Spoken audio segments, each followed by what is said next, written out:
Hey guys, MonstersReview here. Today I'm bringing you a video of my top 10 cartoons. Cartoons were basically the basis of my childhood. The majority of these cartoons were spawned from shorts on World Premiere Toons, also known as the What a Cartoon Show.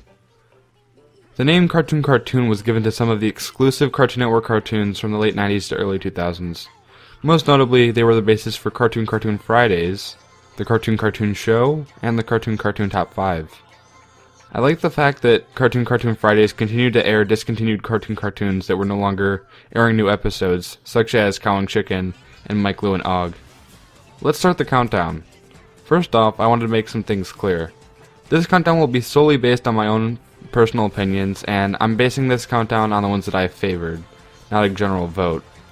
And for those of you that are wondering, Samurai Jack is not a cartoon. Although it did air on Cartoon Fridays sometimes, it was never branded as a cartoon like the others. It's like What's New Scooby Doo. It aired on CCF for a brief amount of time, but it's not a cartoon. And before the actual countdown, I'm going to list the honorable mentions that quite didn't make my top 10. And, as usual, I'm not saying that any of these cartoons were bad, it's just that they didn't make my top 10. There were 15 cartoons total, so these are the 5 out of the 15 that weren't my 10 favorites. They are Time Squad, Mike, Lou, and Og, Whatever Happened to Robot Jones, Grim and Evil, and I Am Weasel. Time Squad I really liked because I liked history as a kid, and it was a really entertaining show, so it was hard to decide that this one wasn't going to make the top 10. I guess you're, Eli Whitney. Eli Whimpy! Eli Whitney? The inventor of the cotton gin? Are you kidding? That was way back in 1793. You guys aren't even in the right state. If this was a top 15 countdown, Time Squad would have definitely made number 11. Mike, Lou, and Og I enjoyed, but it could get a little weird at times, and I don't remember watching it on Cartoon Network itself. I watched pretty much the entire series on Boomerang when it aired back on there in 2006. I barely remember Whatever Happened to Robot Jones, but I liked the art style, but the robot voices could get a little annoying at points. You are an experimental prototype, and therefore unique. However, you can help us collect more data on competition. Engage in competition with the humans and present us with your final analysis. Although Grim and Evil was good, Grim and Evil was basically Billy and Mandy and Evil Con Carne in the same show, so I'm not going to have it in the countdown. I Am Weasel was good, but I could never really connect to that show. When new episodes of cartoons were airing, I was just a kid, so I don't remember much of them, but I tried to rewatch some of the cartoons that I liked the most. Here are my top 10. Number 10, Sheep in the Big City. This show ran from 2000 to 2002 and was about a sheep, named Sheep, that was on the run while General Specific was trying to capture sheep for his ray gun. I really enjoyed the art style and the music. It was created by Mo Willems, who later worked on Codename Kids Next Door. I don't remember very much of this show either, but I can remember a lot of bahs and the fact that I liked it. The only place that I found where you can actually watch full episodes is on Dailymotion. They need to make a DVD for this show. Number 9, Cow and Chicken. This show ran from 1997 to 1999, but it still frequently aired throughout the early 2000s. Like many of the other cartoons, this show was originally a pilot on What a Cartoon entitled No Smoking. Cow and Chicken show the crazy adventures of Cow and Chicken, two siblings living in a pretty hectic world. One of their main antagonists, the red guy, was based off of the devil. It was an enjoyable show, and when I was in elementary school, I would skip doing work just to get on the computer and go to CartoonNetwork.com, and then I'd watch videos and episodes of this show. Number 8, Evil Con Carne. This series was awesome, and it had such a unique premise. Hector Con Carne was a millionaire that was hurt by an explosion caused by his arch-enemy, Cod Commando. Dr. Major Ghastly helped assemble his brain and stomach into a Russian circus bear named Boskov. With the help of General Scar, they seek to achieve world domination. This show was originally a segment on Grim and Evil, and then when Grim and Evil was cancelled in 2002, it spun off into its own series. This show got cancelled in 2004 after 2 seasons, but it actually didn't have its own finale until 2007. After the series ended in 2004, some of the characters and things from Evil Con Carne started to appear in the grim adventures of Billy and Mandy, like Mandy buying Bunny Island and General Scar becoming Billy's neighbor. All will be in ruin! Nothing can stop us now! Hey, Bear Butt! Bet you can't hit me with one of your stupid rubber burns! Bear butt? Prepare to be destroyed, little boy! I don't remember anything bad about this show, and it was really enjoyable and funny. Number 7, Johnny Bravo. This show is a classic. It tells the story of Johnny Bravo, a slick, muscular man that fails at picking up women. Most of the fails were caused by his egocentric attitude and lack of common sense. He still lived with his mom named Mama Bravo, and was frequently encountered by his neighbor Little Susie. Originally, the creator Van Partible created a college project that was about an Elvis impersonator. This is why his look, voice, and style is very similar to Elvis's. Cartoon Network ordered their first season of Johnny Bravo after the Johnny Bravo shorts from World Premiere Toons became really popular. Johnny Bravo ended in 2004 with 4 seasons. This show had an all-star casting crew that made Johnny Bravo an icon. Butch Hartman, a director on Johnny Bravo, went on to create The Fairly OddParents, Danny Phantom, and Tough Puppy.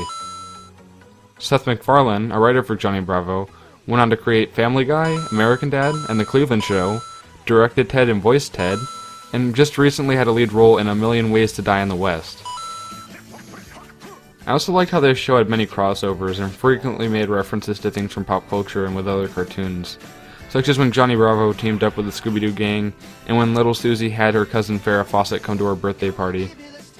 Johnny Bravo was a spectacular cartoon, and it would always make me feel good if I wasn't feeling great. We interrupt this program to bring you Courage the Cowardly Dog Show, starring Courage. Number 6, Courage the Cowardly Dog. Although this show was creepy and dark, it was still entertaining and still had a lot of humor. Courage is a dog that lives in the middle of nowhere with his owners Eustace and Muriel. Ironically, they are constantly visited by monsters, supernaturals, and weird and creepy animals. Many of the scenarios involve Courage's owners getting into trouble, such as when Muriel almost fell in love with that goose god in The Gods Must Be Goosey. When a goose god loves that woman, the goose god makes this sound. The creator, John R. Dilworth, and Hanna-Barbera Studios made this short, The Chicken from Outer Space, that aired on the What a Cartoon Show. This short spawned the series that premiered in 1999, and it ended in 2002 with 4 seasons, each consisting of 13 episodes. Just recently, John R. Dilworth made a film called The Fog of Courage, and it looks really good. Some clips have been released and it's in CGI, but it still maintains that cartoony aspect from the show. Also, he has proposed that it may be coming back for a full series, and he's been telling us to tell Cartoon Network on their feedback page to bring back Courage for new episodes.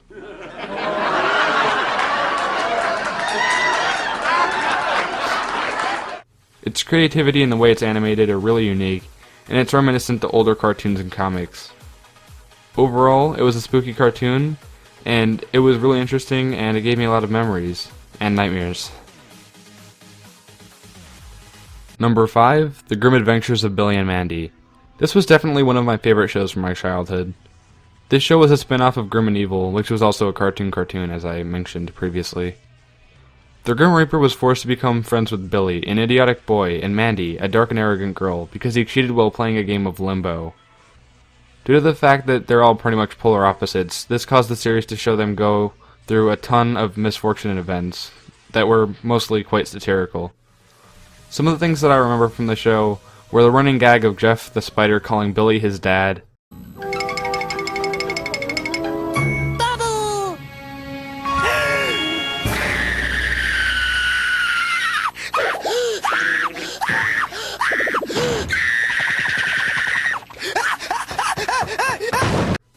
and the repetitive and random humor of Fred Burger. F-R-E-D F-R-E-D-B-U-R-G-E-R! Fred Burger, yes! A film based around some of the characters called Underfist Halloween Bash aired in 2008, and this was supposed to be the pilot for a spin-off series of Billy and Mandy, but Cartoon Network never picked it up. The Grim Adventures of Billy and Mandy ran from 2003 to 2008, and it had 6 seasons. There was a crossover between Codename Kids Next Door and Billy and Mandy called The Grim Adventures of the K&D. Not only did it feature the Kids Next Door and Billy and Mandy, but it also featured the Eds. Fred Burger referenced Camp Lazlo and Foster's Home for Imaginary Friends, and there were cameo appearances of characters from other Cartoon Network shows. Although the show was dark, it was still funny and enjoyable. Number 4, the Powerpuff Girls. When evil strikes, the Powerpuff Girls are there to save Townsville. Professor Utonium wanted to make the perfect girls by using sugar, spice, and everything nice. He spilled Chemical X into the mix, causing them to have superpowers. They fight villains such as Mojo Jojo, him, Fuzzy Lumpkins, and Sedusa. The creator, Craig McCracken, made a college film called Whoop-Ass Stew that was the basis for the Powerpuff Girls. Cartoon Network liked the short, but not the name, so they changed the name to the Powerpuff Girls. They made 2 shorts for world premiere tunes, and this led to the series. The series ran from 1998 to 2005, and it had 6 seasons, a movie that was released into theaters, and a Christmas special. There was a special that aired in January of this year called Powerpuff Girls Dance Pants, and it was animated and designed in a new style. Just recently, Cartoon Network announced that the Powerpuff Girls will have a reboot that will air sometime in 2016. Not much is known about it, but I'm still excited regardless of how it will be. Number 3, Dexter's Laboratory. Dexter is just a young boy that's trying to do experiments in his lab, but is constantly getting interrupted by his sister Dee Dee that always intrudes on him. Dexter's parents are unaware that he has a laboratory connected to his bedroom. His rival is Mandark, who is also a scientist, and he has a crush on Dee Dee. The creator, Genndy Tartakovsky, was inspired by classic cartoons and comics while developing the series, and like most of the other cartoons, it was first a series of shorts on world premiere tunes. Once it was turned into a show, the actual Dexter segments were only about 8 minutes long, so they were aired along with Dial M for Monkey and Just His Friends, both segments that were also produced by the Dexter's Lab team. The show originally consisted of 2 seasons from 1996 to 1998, and it was supposedly taken off the air for being too crude. Things such as the Dial M for Monkey short with a silver spooner and the controversial Rude Removal episode were too inappropriate for TV and were banned. In 2001, Cartoon Network gave Dexter a second chance, and it lasted for 2 more seasons until 2003. These last 2 seasons, however, weren't necessarily as great as the first 2. Dexter got a new voice actor, almost the entire show got redesigned artistically, and the show wasn't the same because most of its original creative consultants left the show to pursue other ventures. Although some of its crude and inappropriate humor caused it trouble, the humor caused me to actually like the series more. And if Dexter wasn't taken off the air after its 2nd season, Samurai Jack might have never happened. After receiving a lot of attention, the Rude Removal segment was released online by Adult Swim in 2012. Regardless of the show's troubles, it was a great cartoon. Number 2, Codename Kids Next Door. When adult and teenage tyranny strikes, the kids next door are there to fight it. Although the Kids Next Door is a huge worldwide federation of kids, this show focuses on Sector V, which is comprised of Numbuhs 1 through 5, and their headquarters is a giant tree house on top of Number 1's house.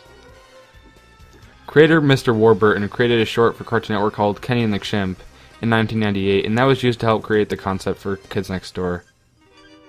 Another short, often dubbed as the pilot for Kids Next Door, was called Kids Next Door No P in the OOL, and that was made in 2001, and it actually won the 2nd Big Pig event. The Big Pig was an annual event that Cartoon Network hosted that allowed the fans to choose a short to become a full series. The series lasted from 2002 to 2008, and it had 6 seasons, a TV movie, and 2 specials. The series was originally produced by Curious Pictures, not Cartoon Network Studios. The cleverness and originality of this show really made it stand out. This show is really underrated, and some critics give it negative reviews, deeming it too violent for young children. I wasn't a violent kid at all, but as a kid watching this series, I could really connect to a lot of the scenarios. Although this show hasn't received too much news or attention in recent years, I still watch it on Netflix and enjoy it a lot. And last but not least, you guessed it, number 1 is Ed, Edd, and Eddy. The Eds are 3 friends living in a cul-de-sac full of kids, and their main objective was to get Jawbreakers. Yes, the candy. Although for the most part the main objective of these scam artists was to get Jawbreakers, it seemed to be the hardest thing for them to accomplish. Ed, the one with 1D, was very dim-witted and often random. The other Ed, also known as Double D, was very organized, proper, intelligent, and often didn't like taking risks. Eddy was the biggest scam artist and was always trying to find ways to make money. The other kids in the neighborhood include Rolf, Jimmy, Sarah, Naz, Kevin, Johnny, and partially Plank. You see, Plank was a wooden plank with 2 eyes and a mouth drawn onto it. But throughout the series, Plank ironically seemed to be the leader of the kids at times, and it seemed that Plank had a character role in the series. I thought this running gag was the most hilarious thing in the world when I was growing up, and it's still pretty funny.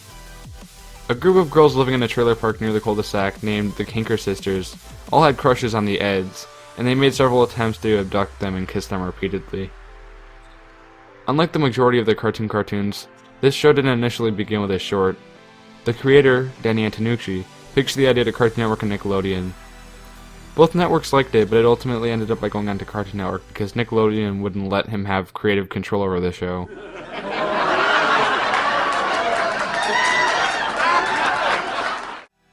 Contrary to popular belief, this show was not produced by Cartoon Network Studios. It was produced by AKA Cartoon, Danny Antonucci's Vancouver animation studio.